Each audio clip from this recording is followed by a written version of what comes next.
All right, welcome back to the Four Elements Press LGBTQ Author Series. Today we have Michael Guevara here. He is a Mexican American author, a gay author, and he has a book titled The Closest Thing to a Normal Life, and we'll be discussing a little bit about that today. And it is a young adult novel, so we'll get to pick his brain his, on writing young adult and then also marketing young adult too. How are you today, Michael? Thank you for joining. I'm Thank you. I'm doing very well. Thanks for having me. I'm excited to be here. Yeah, well, give us a little bit of an introduction to you and your work, and then we'll dive a little bit into a little bit more in depth. Sure. Well, I'm Michael Mendez Guevara, and this is my debut novel, The Closest Thing to a Normal Life. And it is one of those things that was just kind of percolating for years. And I was talking to a group last night about it was really kind of one of my students in class who pushed me to finish it because she was actually read my handwriting scribbles, and then she pestered me for the rest of the year about, when are you going to finish this? Is it finished? Is it finished? And so and then COVID came along, and so it's been a journey, and I'm excited to finally be here and get to talk about that experience and about the book, and that's kind of where we are. Well, that's a great place to start. You had a fan before you even finished the book.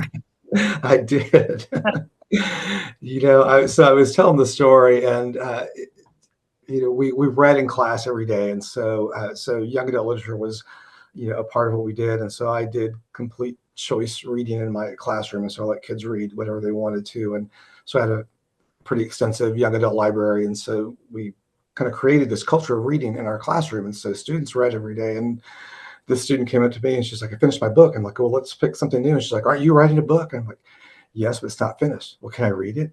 "No, it's not finished." And so I let it go. And then she came back the next week. "Can I read your book?" I'm like, "It's not finished." And so she kept coming back week after week. I'm like, "Oh my gosh." So I finally just gave her my handwritten, my journal of where I was, writing. And so she took that and read it. And every once in a while she'd come back and it's like, "What does this say?" And I'd look at it. I'm like, trying to decipher my own handwriting. And so she Ah, finished that, and she was like, "This is really good. When are you going to finish it?" So I just like, "I'll get around to it. I'll get around to it." And so she was a freshman, freshman English and ninth grade. And so all year long, she pestered me about this book. And so the year finally came to an end. I was like, "Thank God the year is over." I said, "Well, damn it, I had her as a sophomore the next year." So she continued to pester me, and then kind of COVID came along, and that was just kind of the impetus to finish. And I reached out to a writer friend of mine, and that's kind of where the journey started. And he asked me, "Is it finished?" And I was like, "It's about three-fourths finished." He's like, "We'll finish it and then we'll talk." And so that was kind of just what pushed me to get there. The other thing too was I knew where the story was going, and I wasn't out at the time. mm, And so there was a part of me thinking, "Oh, I can't finish it, or if I do finish it, nobody's going to accept this as authentic, because how can you tell this story that's not yours?" And so that was some of the impetus to coming out as well. And I heard an interview with a songwriter, and they were asking her about where she came up with the inspiration for her songs. And she said, as artists, we as creatives and artists, we often create the art that our younger selves needed. And that just resonated with me, because that's almost exactly what I was doing. And this was the story that I didn't get to have when I was growing up in a different time. And so that's why it was in the closet for so long. And just finally, it's exhausting. And so I just, had to, make that move. And kind of, it didn't matter what anybody else thought. I was married and had kids, and very religious family. So there was a lot of I had a lot of excuses for why I wanted to stay there. But when I think about those kids in classrooms who need something like that, I just couldn't stay there anymore. that's an incredible story.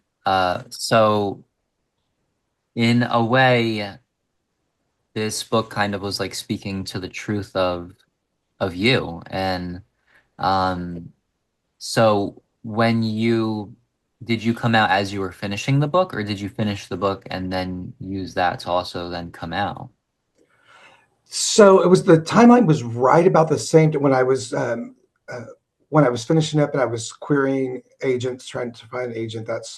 It's all during that same. It was all during that kind of same time, and so the book had already been finished, and I think maybe that was kind of some of the pressure that was weighing on me that as it was out there and I was trying to sign with agents that those questions were going to come up, and I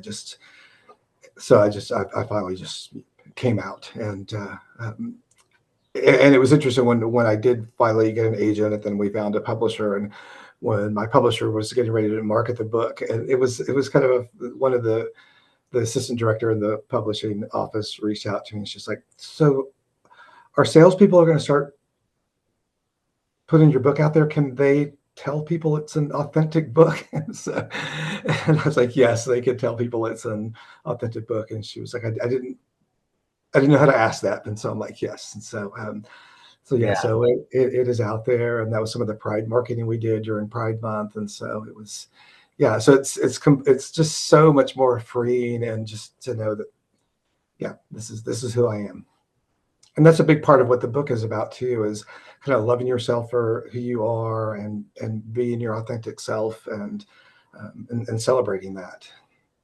Yeah, and it kind of touches on a point that we circle back to a lot on through this series, actually. Um, and it's the idea that writing and the art of writing and just the being of an author is to connect with readers, is to Mhm. have that authentic connection that um, you can really only get from a book. You can really only get from spending hours in someone's mind, really.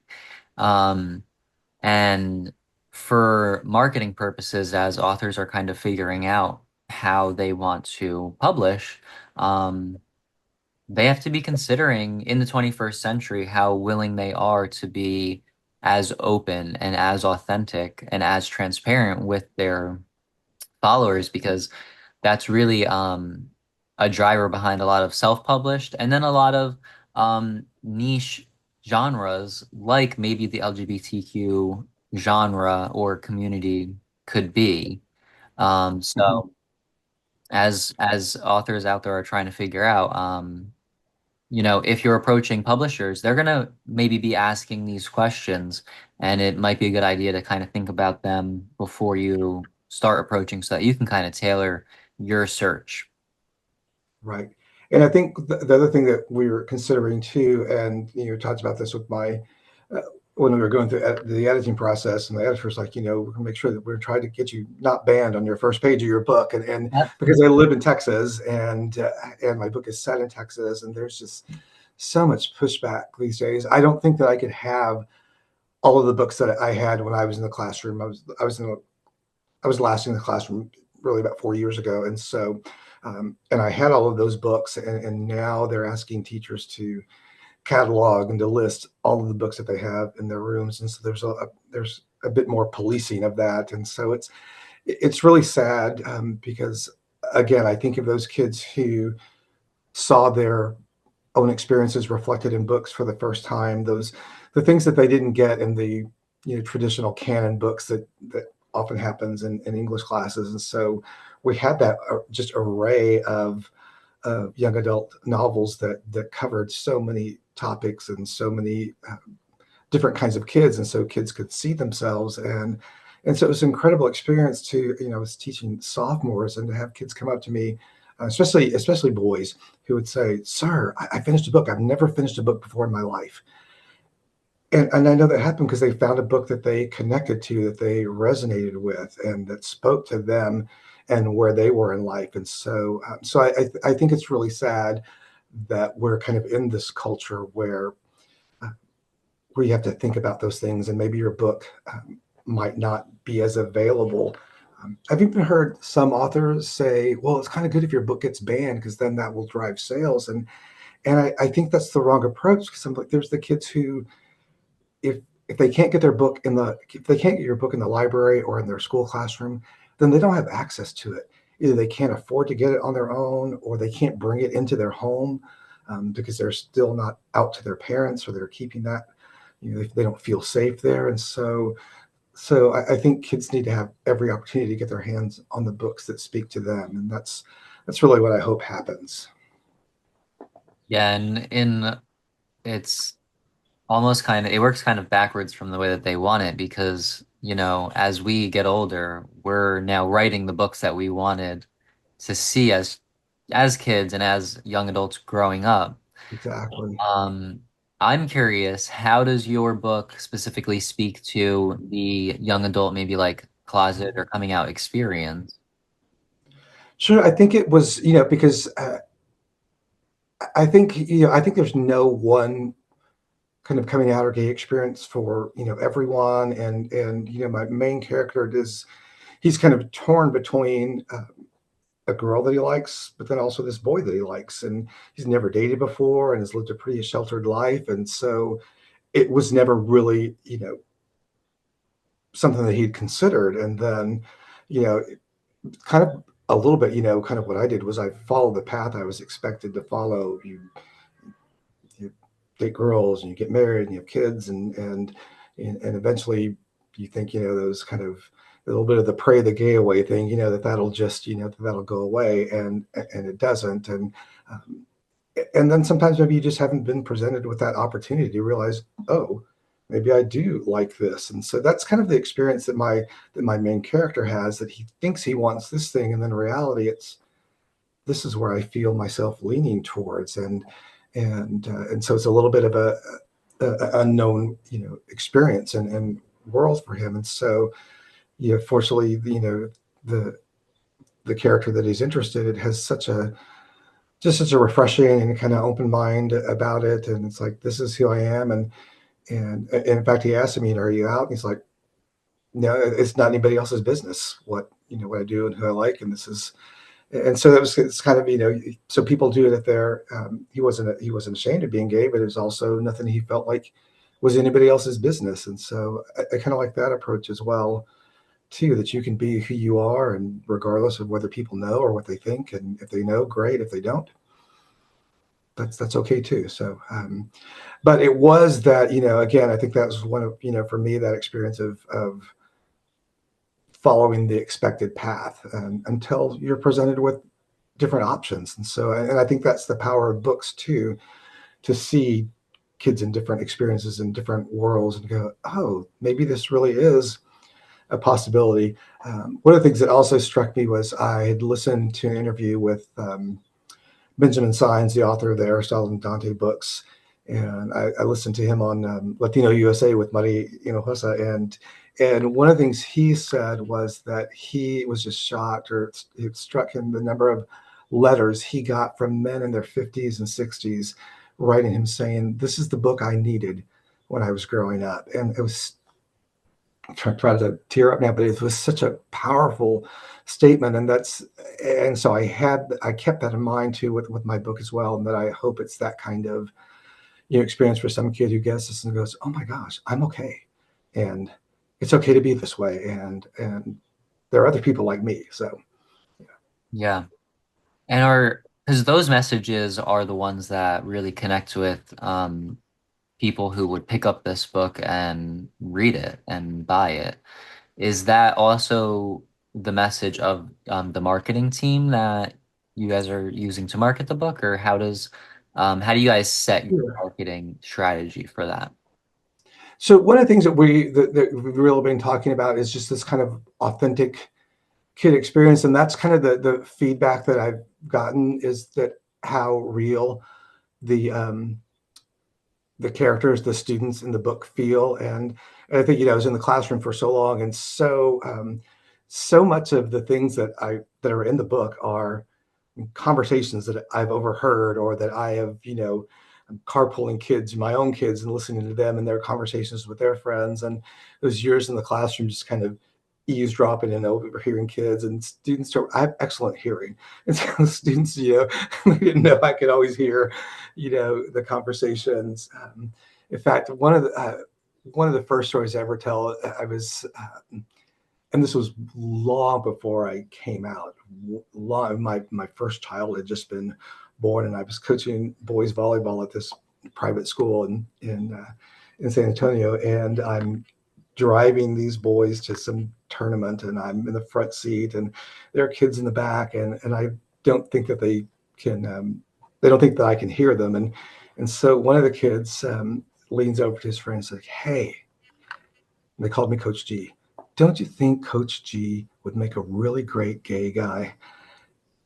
And and I remember thinking, and because I've talked to the student since then, where he's almost in his 40s now, um, and uh, and we're still friends. And so after I came out, I told him that story, and I said, that is the first time, it's the first ever positive association I ever heard about somebody being gay, and it meant so much to me. And so, but again, it's just part of that. I've heard conversations, students and have got to have seen their lives, their ups and their downs, and their breakups and their joys and their struggles, and so much of that influences my writing. One of the things I talked about in the acknowledgement is that because there's a little journalism story in this book too, and I taught high school journalism for a number of years, and I think that high school journalists are just the bravest kids in the world because they put their writing out there for everyone to see, to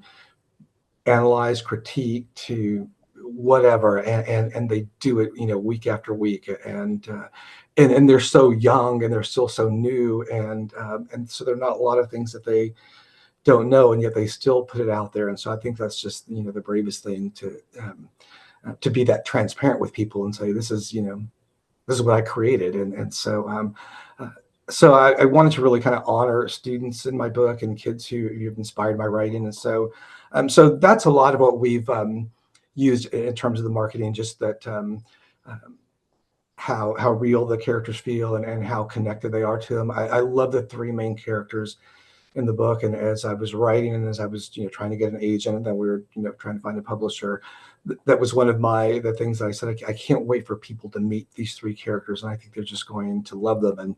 And they really have. And so it's some of that. It's also, there's a story about grief and loss and friendship, and then um, celebrating your own identity and who you are. And so that's kind of really been the push that we've been using um, to get it out there. Yeah, I like how you talk about your young adult characters because, um, and it speaks to kind of the curiosity and the curious mind of like young adults. They're unafraid to maybe like write in a direction and like see where Mhm. it goes. And they're also unafraid to kind of think and live in a direction just to see how it goes.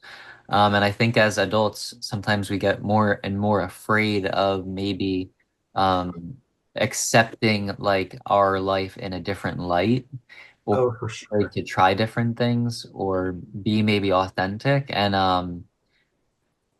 I love that you capture that in your book because that is what is going to resonate with adults who have kind of lost that kind of like self-talk. And it really is. And I've spoken with other authors about how their works have really been maybe the catalyst for change in someone's mind into accepting themselves or others. And yeah, for the feedback to come back as dialogue and everything is so on point, so authentic, means that you captured something really true about the human experience. Thanks.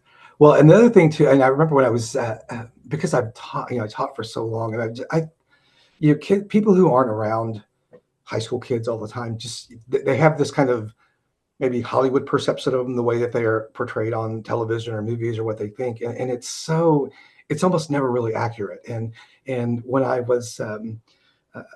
when I was querying agents, there was an agent who said, I like this, I like this. She said, but I felt like the kids were too smart.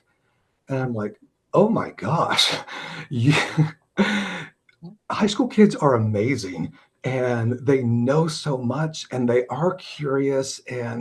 but sometimes there's this perception of what we think kids are like, and so I'm so thankful that I had that experience, for all those years in the classroom with kids, and to see the amazing things that they do. And so, and literally, I was like, some of these conversations in the dialogue of these moments in the book are things that I witnessed, in person. And so, and I'm blown away by the dialogue that kids have, by their level of sophistication, their vocabulary, and their experiences. And so, so I was like, okay, that's fine. I know kids a different way. So So with first being living in Texas under, not so friendly circumstances, yes, um, do you see kind of like a change in the classroom happening with the younger generations, or do you kind of foresee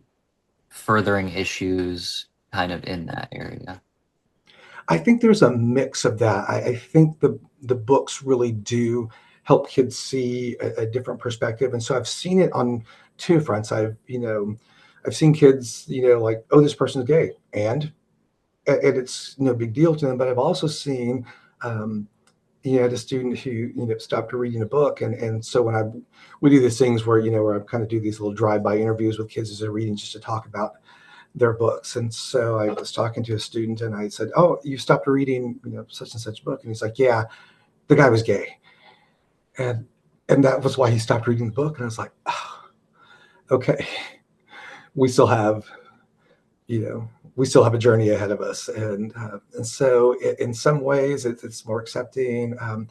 I, I could be wrong about this. It's just been my experience in the classroom is that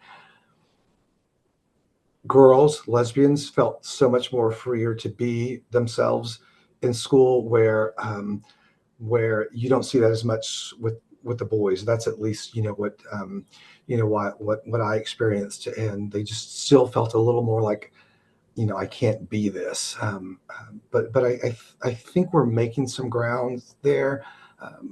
But just the conversations I overheard, and I walking the hallways, just from I mean, I was called a faggot a lot of times as an adult by some kid from across the hallway or whatever. And so it's just uh, uh, it's still there, and so again, that's why I think these books are so important. And the more we meet people who are not like us, and we like, hey, this person's okay, and maybe I was wrong about that, or maybe a character helps them understand that.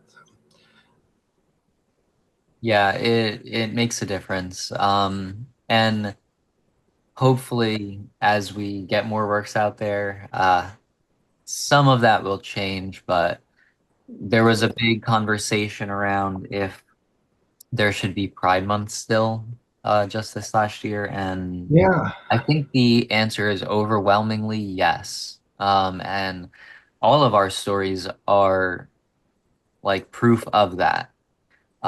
It's Mhm. really hard to find a gay person in this country who hasn't been negatively impacted by some sort of anti-gay bias at some Mhm. level. And whether it's conscious in the person or organization or system that's perpetuating the discrimination, it's happening, Right. whether it's a conscious decision or not. And the fact that um, part of the reason that those stand is because we're underrepresented in these industries, in these areas of our society. So um, don't be afraid to go and be a school teacher because you're going to change more lives than the alternative. Because there's going to be someone in that classroom. And if you can offer your perspective, and maybe even if you are closeted, you can still have an impact um, in promoting tolerance and in instilling in the next generation just something better, you know? Yeah. And I think I tried to do that because I was in the closet, that I did try to create that environment of tolerance and acceptance, and that, hey, just because we're not this way, or just because that's not you, so we don't say those kind of things. But I think it's really interesting how kids are so, perceptive. And I think about the traditional literature that we always studied in class, and there was, it was of course there were never any gay characters in those, or at least you think. And for years, one of the traditional books we read was A Separate Peace, and I'd been teaching it for years, and one year these kids like, those guys are gay, and I'm like, no, they're not. And I was so still, wrapped up in my, in my trying to be hidden and trying to, trying to stay in the closet. That, and now I step back and I'm like, oh, you can, maybe so, and there's a legitimate argument to be made here. And I'm like, I hadn't, I just, completely had, overlooked that. And kids are like, I think they're gay. And I'm like, well, one of them is. And it's like, oh my gosh, maybe so. And maybe the author didn't intend that, but that was how it was coming across to, to it's a segment of the audience. And so I'm like, okay, which is kind of funny. In my third novel that is with my agent right now, there's kind of a little bit of that storyline where that's the book they're reading in class, and they have this discussion about, that, Finney is mad gay for Gene, and and again, it's something I'd never considered before until a student said that. And I was like, Yeah. okay, yeah. So they're perceptive, and and they were okay with it too. It's just, hey, notice it. And Yeah, and writers of the past, I had an instance in university where I wrote an essay on a kind of lesbian relationship that I was picking up from this book, but it was, published in the 1800s. So the conventional reading of it would be yes, that she's really toying with the male character and that's her happiness. But really, like the only time she was happy in the novel was when she was with the one woman character who she was like super really close to, very touchy yes, with, and it was a perspective that my professor had never received before, but enjoyed the essay because yeah, yeah. That's great. yeah, because of the perspective, and maybe it and that perspective came from as a young adult, as a child, reading all of these books and being curious and searching for parts of me in these books. Yes, yeah. In just standard books that we were reading and then not finding it, but finding maybe curious parts of those that I could kind of latch onto and be like, oh, okay, like this is like a sneaky kind of representation. Um, Mhm. so in a way, it can kind Well, I of think too, spark. and even beyond gay characters too. Like we never read anything traditionally in class that was a Latino author, or a Latino character, and Oh my or God. like me, Juanito, and so I try to kind of celebrate that in all of my books. So in this character, I've got a Latina character who is so used to being called, coconut and all those kind of things, because she doesn't really speak Spanish because her mother suffered embarrassment and mocking, and so she wanted to make sure her daughter didn't suffer that, and so she didn't learn Spanish. And then you have Ethan Matthew, my main character, who is mixed, um, but really loves that side of his culture, even though when he says, I'm used to that look when people look at me like, you're Mexican. I'm like, yeah, I am. And so, and I've lived with that my whole life, where I'm not brown enough for brown people and not white enough for white people. And then of course, we lost the language when I was growing up as well too. My parents made that conscious decision to speak Spanish to each other, but to speak English to us. So that was before the days of bilingual education, and before we were so accepting of multicultural kind of elements. And so you had to assimilate, and that's what we did. And so now as an adult, I'm coming back and wanting to, and I think living in San Antonio has also done that for me, because San Antonio really does celebrate Mexican culture. And so it was like, oh, I finally have a chance to be proud of that and to see it for all its richness. And so I try to celebrate those things in my books and to recognize these different kind of elements. My second book that will be out in fall of 2026 is called black and brown boy dive into love, and it's and so got a Latino character and a black character, and it's about the relationship between them. And then the third novel that is with my agent that we're selling right now um, is a kind of goes back into the past a little bit. I say the past before I said it before TikTok and before cell phones were so ubiquitous. We weren't texting. Every things didn't happen instantaneously, and so in the early 2000s is when this book is set. But it's got a little bit of magical realism and celebrates some of those elements, and so there's always so I'm always trying to bring that into my books a little bit, because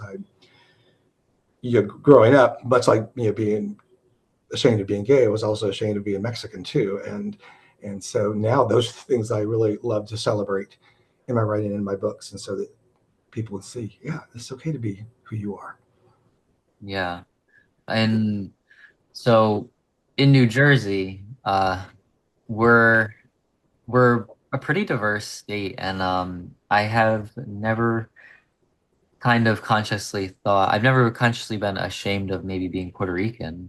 That's Mhm. interesting to kind of have that experience. And have you spent your whole life in Texas, or have you lived in? I've been in Texas my whole life. I'm significantly older than you too, and Yeah, so yeah, definitely. so it was a different, it was a different time too. And Yeah. I grew up in a small West Texas town, and so there were, I mean, you were Mexican people everywhere, and there was Spanish everywhere, and it's kind of that thing you see now. They like our food and they like our this, but they don't like us.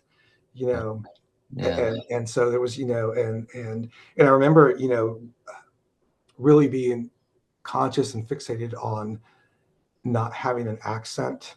And you kind of get this idea that the more pronounced your accent, whether it's a Texas accent or a Spanish accent, that you're perceived as less intelligent than you are, because you have a thick accent, and now I'm like, oh my gosh, I love accents, and I love to hear, whereas before, we were all trying to be this, you know white sounding person for the Midwest or something, and that there was no pronounced accent. And now I'm like, oh, these are great. And so I appreciate that as well too. But it was a different time. And so you know, we grew up, I feel like, and that might've been just my experience too, but there was a little bit of, feeling like, we're kind of embarrassed to be, who we are. And so we want to be like everyone else. And Yeah, and like these are the ways that we kind of have to be conscious of ourselves, kind of how we are everywhere. So Mhm. when thinking about maybe like the gay experience or the experience of a discriminated class, we have like there's a consciousness that we have to maintain in all aspects of our life, like everywhere we go, Oh, that yes. others don't have and aren't conscious of. So I think even just sharing a little bit of that experience and perspective in writing is really powerful. Um, Now, I'm curious too, about how in the classroom have works by gay authors that have historically been read, that aren't specifically about the gay experience or about gay characters, are those also being pushed out of the classroom? I'm thinking like James Baldwin, maybe. Mhm. Yeah, I think some of those works are still there, but I think there's a tendency to talk about the work and not the person, and so they like, James Baldwin. So if you're getting those things in kind of some upper level, Like and very Walt often Whitman, AP I guess, courses. would be another one, maybe. Yeah, say that again. Oh, yes, yes. And so yeah, so we read Walt Whitman's poems, but we don't talk about that. Yeah, about anything about being gay. It's just about the beauty of the words and the richness of the text, and and the language itself, but not about the person who created that, other than he was, American author and born in this time period. But that's about where it stops. Yeah. And so how has the book done in terms of have you had outreach with local libraries or bookstores? Have they received the book well and have they worked with you in terms of doing events and stuff?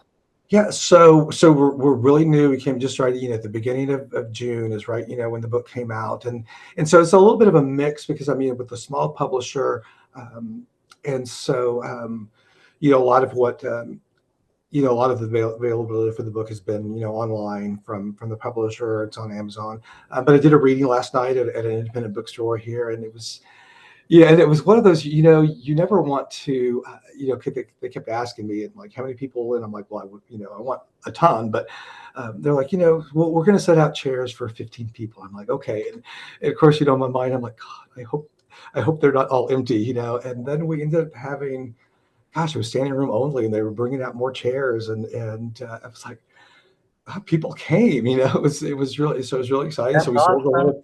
we sold a lot of books last night. I signed a lot of books, and I'm like, wow, okay, this is this is happening. And so Congratulations. thank you. Yeah. And so, and I've heard from a couple of schools who want to schedule an author visit, and talked to a librarian this week, and she's like, yeah, just give me time to order some books before we schedule. I'm like, okay, that sounds great to me. So yeah, so it's a little bit of a mix too, where I mean, I have a full-time job, and my writing is not my full-time job, and so I'm happy that my book is out there. I never really ever saw myself as when the biggie names is out there, and then writing gets to be the only thing they do, um, but and so I'm torn between, I also don't want to have a second life where all I'm doing is marketing a book, and I'm just constantly pushing it. But at the same time, I'm also learning you have to celebrate yourself, because nobody else is going to do it, and you've got to be proud of the things that you created. And so I'm it's more about me kind of getting comfortable with that, and not trying to sound like used car salesman, or somebody who's like constantly No, no. but at the same time, hey, have you got my book yet? And so, Yeah, no, your book definitely has its moment right now, I think, especially for 2025 as we experience everything that could possibly go wrong. Um, because this, like, when we're thinking about right now, we need to be thinking about ways forward. And mhm. your book provides us kind of the discourse for a way forward, you know? And all of our LGBTQ works give us that vision of what tomorrow could be. And we just have to, I'm so happy that you just launched your book because you have so much opportunity. And are you still in the classroom today? I'm not. No, I work for an educational publisher, and so I'm in schools all the time. I'm mostly working with teachers and with curriculum for them. And so it's really kind of an interesting time too, because the book came out at the beginning of June, and kids aren't in school right now, and so I think once school starts back and it's more available to them, and librarians and teachers are, that I'm hoping that is kind of where some of that more buzz will kind of pick up, and different different conference and events where teachers are at, that they can start sharing this book with their kids. And that was, in fact, that happened last night. There was some teachers there. It's like, well, yeah, I bought 2 copies. I bought for my classroom, and so that they can have it in their classroom for kids to read. So I'm hoping that that's kind of the thing that starts happening too, once kids get back in school and they're reading, like, hey, have you read this book? And that it kind of gets that little bit of a kind of buzz, and word of mouth as well. Yeah, and so how did you kind of circle back to writing after having a career as a teacher for so long? Was it Well, always part your dream? Well, so yes, and it was kind of funny that, but we wrote in class every day. So we wrote and we shared our writing, and so I just my belief was that I was part of a writing project, and that writing is a mode of learning, and if you can write it, then you show me that you. And so we wrote all the time, and we looked at what we called mentor text, and we would look at other writers' works, and then we would let's try to do that in your own writing. And so here's this technique, and now you're going to try that in your own writing. And so I shared my writing with my students all the time as well. And that's one of the things that I talked about the acknowledgments, is because I would share my writing, and for years my students would say, "Mr. G, you should write a book. Mr. G, you should write a book." And I'm like, no, this is a 1 page essay that we wrote in class. It's easy to be prolific and good for a 300-word essay, but a novel and building worlds and characters. But so year after year, it was like, "Oh, Mr. G, you should write a book." And so in fact, one of the persons who was at my she wasn't at the reading last time, but she sent me a message. She's like, "I remember that you and I drove to a journalism conference together, and we talked about writing, and you saying that you one day hope to write a book." And I'm like, I vaguely remember that. But so that was kind of always there.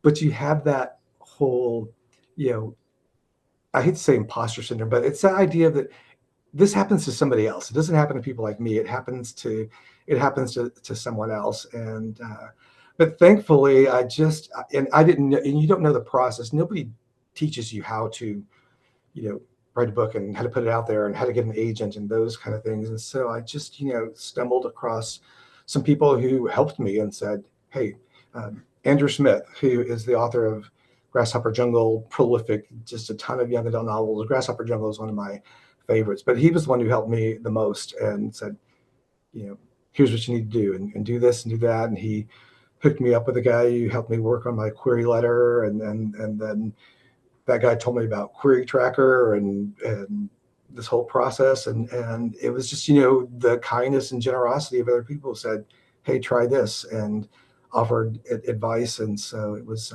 so I'm just, so thankful to other people, kids who believed me and kind of put that, I thought that I always wanted to write, and I always wrote all the time. I just didn't know what to do with it.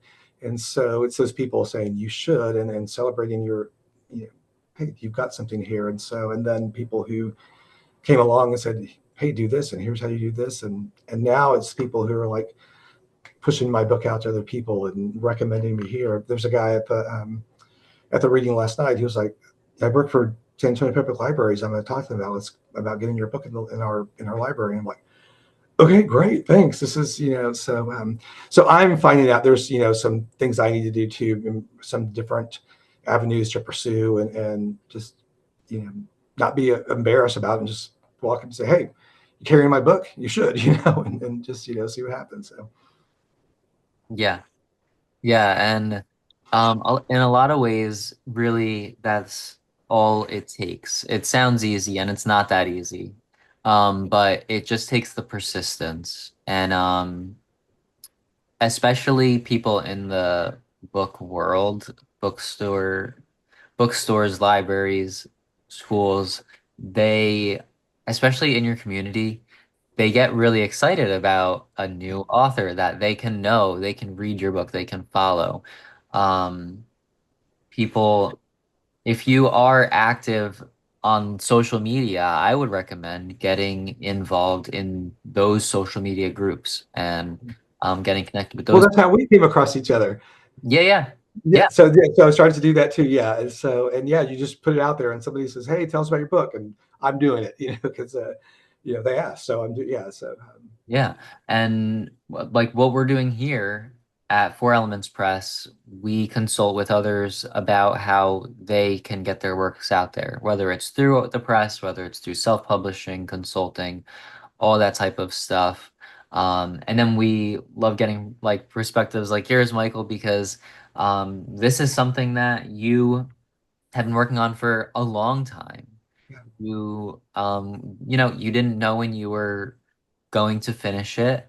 You didn't have maybe a set agenda, but it seems like now the work is coming to you because Yeah. Yeah, now it's like, okay, wow, I've like, I've got, have 2 books out. There's, we're pushing the third one. And so in the back of my head, I'm like, that fourth one has started. I'm like, I need to get back to it, It's so yeah, it's that balancing act too. It's like, I got my job and I got my life and, dogs to walk, and then, so, but, and then writing to do. And so it's, yeah. it's a little bit of a juggling act, and you still want to be healthy and work out and all that kind of stuff. But I always tell people too, and that was one of the questions I got, about your writing process. And I was like, my writing process is I'm always writing. It might not Yeah. always be with pen and paper, but when I'm walking the dogs, and I'm on the treadmill, there's a story. I'm thinking about my characters and percolating in there, and I'm putting them in scenarios, or I'm thinking about them. I talk about this, I call it like dream writing, where I've got these characters and I think about them right before I go to sleep at night, hoping that I'll dream about them. And sometimes I do. And then I wake up and I'm like, oh, here's where that story is going. And I, kind of write that out. So yeah, so it's just it's a nonstop process. Yeah, these are like I love that you mentioned those because those are things that I do in my everyday too. And really, when you're writing something, and from maybe like a fictional standpoint, obviously, but even if you're researching something for a Mhm. nonfiction text, keep it in your mind. Keep everything in your mind all the time because really when you're sitting down with the page, it's your thoughts that are being put on the page, not some miraculous thing that just pops Oh yeah. Yeah. fingers. It's your Yeah. thoughts, it's your thinking. So the more that you're kind of engaged in that dialogue, the more you'll be able to just settle into the characters, settle into the scenes, and immediately be able to connect the reader with the text, because that's what you're doing. You're making them. There's even this kind of research with with the fiction stuff, because I have this like folder of, collects on TikTok and on my phone and all these, where I see something going on in the world. I'm like, oh, that'd make a good young adult story. And so I'm just constantly paying, something's happening in the world. I'm like, oh, what would be the bigger story around that, and how are the kids involved in that, and what's that? So yes, I'm always, there's either I'm, writing something in my head, or I'm picking up ideas and thinking that'll write. There's a story in there somewhere, and just, when am I going to build that? But yeah, so it is a process that stays with you, and I think maybe that's the thing I love the most about, I guess, being a creative, is that you're just constantly getting to build something. And there's actually, so I have a book that I wrote even before this book that I finished, and did nothing with it. I didn't know what I was doing, and so even though this is my debut novel, it's technically not my first manuscript. And so then there's part of me that's thinking, maybe I'll go back to that one. And now that I know more, and see, where that story takes me. But yeah, it's the opportunity to create. And Yeah, I'm really looking for the opportunity. I can't wait to be in front of students again, to just say, just write it, get it out there, and don't worry about, oh my gosh, this is cringe, whatever. It's just do it, build it, and make it, and love it, and don't worry about any of that other stuff. yeah, and in a lot of ways too, as a writer, through if you look at any writer's career, they didn't start with their masterpiece. They grew as writers, and in a lot of Mhm. ways, you can track their growth as a writer and their comfortability with writing. And so if you are maybe someone with a manuscript out there and you're sitting on it, you're working on some other things, perfect. Work on those other things Mhm. because but finishing and completing and maybe even getting out there one of the earlier pieces can be that final stage of growth where you kind of put that aside and you start on something new. You start on like a fresh slate, but at a higher level. Right. Yeah. And being able to, kind of accept the feedback and criticism from others, because that, Yeah. my book went through an editing process, and of course I loved everything I wrote, and you want everything that you wrote to survive. But in the editing process, it's like, actually, this is a little cleaner, this is a little sharper. Yeah, I can see the value of this. There were some things that I fought for to keep, and there were other things that's like, okay, yeah, I can see that. And so that was, important too. And it's the same thing you did with, kids in the classroom. And let's think about, how can we fix this? How can what can we revise on this? Well, have you tried this? Let's look at that. And so it's the same thing, as as a professional writer. I mean, it just feels weird to say that now, but even as a professional writers, I share my work with other people to get their feedback and their thoughts, and then I go back and say, okay, yeah, that was a valid comment, and what am I going to do with it? So, Yeah, and sometimes like there are going to be those decisions where you're at the final stages of publishing and you're really wearing that editor, that publishing hat, and you're considering, the audience, the typical audience mhm, of the genre, their expectations. Really, like that's who we're writing for, you know. right. We're not writing just for ourselves to love how it reads, but for all the audience to love how it reads. And then, after you kind of learn those ways, you go into your next novel feeling like you know how to speak to your audience more so. Oh, for sure. When I was working on the second novel, I had the voice of my editor in my head, and so there was those things that that he either liked or didn't like, or that were and so I was thinking about those as I was working on the second novel, and so yeah, it really and so I think it almost made the process a little easier because I was like I just had that mindset, and I was wasn't writing it to be, for lack of better terms, writing it to be right, but to just be aware of it's got to be beyond myself too, because there was an audience and there were readers, and so I have to be cognizant of that as well. Yeah, and then strictly from a business perspective too, it saves you time, Yes. saves the editor Well, and time. that's the other thing to think about too, is that yeah, you're writing for yourself, you're writing for an audience, but you're also writing for a market too, and what can be sold and what's going to get you banned or what's going to get and so it's, some of those things to consider, and I don't want to be the forefront of my thinking, but it's certainly there. um, Yeah. it's this novel, this young adult novel can't be 300,000 words. That's just not going to, and so you've got to cut some things, and so yeah, what's not going to make it to the final draft. Yeah, it's definitely a balancing act, especially with the young adult genre. Uh, this is great. So, what are your plans? I know you have at least two upcoming novels, and then are you getting back in the classroom, or are you kind of now engaged more in the publishing? So I think I'm really happy where I am in terms of I do miss the classroom, but I also know that I wouldn't have near the freedom I used to have um, in the classroom, and I don't know that I could be corralled. And so I like the flexibility I have with my job now that I feel like I can write more. Um, but I do miss, and there may be moments where I don't know, I may go back to substitute teaching or something, or because so much of my writing was influenced by being around students, and so you kind of lose some of that. For a while, I left the classroom for a little while, and I was doing teacher workshops and those kind of things, and I was just working with teachers. They would say something like, "Well, how did you do this in your classroom?" And I found myself having to reach too far back, and it's like, gosh, I feel like I'm losing some of my credibility. So then I went back to the classroom, um, Okay.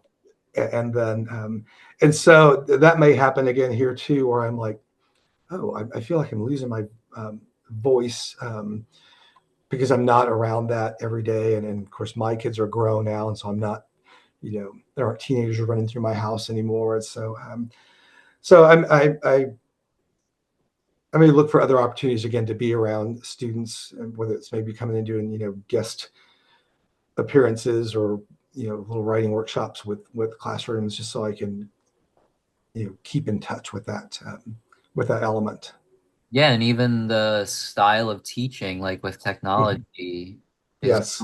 rapidly changing every year. So I can see where, I mean, even these te poor teachers having to Yeah. relearn how to do their job every Yeah, it's always year. something. What's the new innovation this year, and now Uh, the AI and so many of those components. We the last school I taught at, just well, with the state of Texas, just issued this new edict. I mean, there are no cell phones, and I'm like, gosh, I can't imagine being the teacher trying to enforce that in in his or her classroom. And but yeah, it's supposed to be a all technology ban, not technology, but just cell phones, and no cell phones in the classroom. And I'm like, Yeah.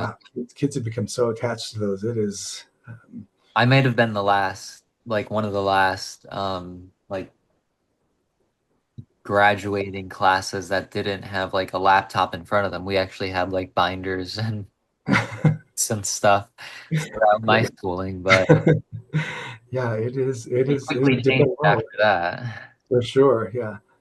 Even in college, I would have my notebook and stuff because that's just how I learned, how I did everything. But yeah, I don't envy teachers having to like stay more up to date with technology than we have to, really. So I definitely want to have you back to read portions of I your would love to for do that. That was yeah, probably my favorite thing about last night, is just getting to read, some excerpts from the book, and then talk about the creation of those, or what I was thinking, or it was a lot of fun. yeah. And then we'll get you on the author call too. Awesome, great. Um Thank you so much for this opportunity. I just thoroughly enjoyed it. You're completely delightful, and so Thank you. yeah, and You are I'm as glad that well. And your experiences are really, really interesting. I in addition to just having this video posted on YouTube, we're gonna have an article posted on fourelementspress.com. We're gonna add you and your social links and the book links to our LGBTQ author directory on Four Elements Press as well. awesome. That's so And great. yeah, and your books will add to our bookshop shop. So that's where we have all our LGBTQ author interview books for the viewers to purchase, and then it runs through like the Ingram Sparks system. Um, but other than that, thank you everyone for watching. Check out all of our other content at fourelementspress.com. We're on YouTube. We have signed books on the website. We have some merch, and then you can find all the books from the LGBTQ authors series on the bookshop.org/FE press. Uh, take care. Thanks.